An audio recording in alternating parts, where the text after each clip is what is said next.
आजकल मार्केट में एक नवका मूवी एले सायरा मूवी के नाम। अच्छा वो मूवी के देखला के बाद निब्बा निबी के विचित्रे हाल छै। निब्बा निबी मतलब बुझ रहल छियै, लवेरिया के बीमारी वाला सब, प्रेम वाला बीमारी, ई सार सब अलगे एक के विचित्र हाल छै।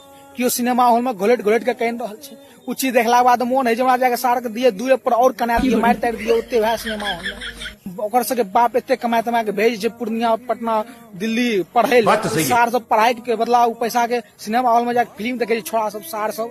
17 साल के छोड़ा सब कोनो कहिया प्रेम भए गेलै कहना कठिन छै। 21 साल के हम बैग अखन तक सिंगल बैठल छियै। ई 17 साल के छोड़ा सब प्रेम कर रहल छै, प्रेम में धक्को खा रहल छै, ऊपर से सारा मूवी देख के केनियो रहल छै। हैं गजब हाल छै यार। जगह पढ़े लिखे के उम्र से जाके पढ़ लिखी कौन सायरा मूवी फलना चिलना देखे के अपन जिंदगी व्यर्थ कर रहल। बात तो सही है। सबसे पहले तोरा सबके प्रेम भेलौ केना समझ नहीं आवे हमरा सबके। तोहर सबके उम्र में क्रिकेट खेलते हमर सबके जीवन गुजरल है। तोहर उम्र में 17 साल के उम्र में अखने से प्रेम करना शुरू कर दिलिए। बंद कर, किताब पढ़ पढ़ बुझली ना, यूपीएससी सब क्लियर कर।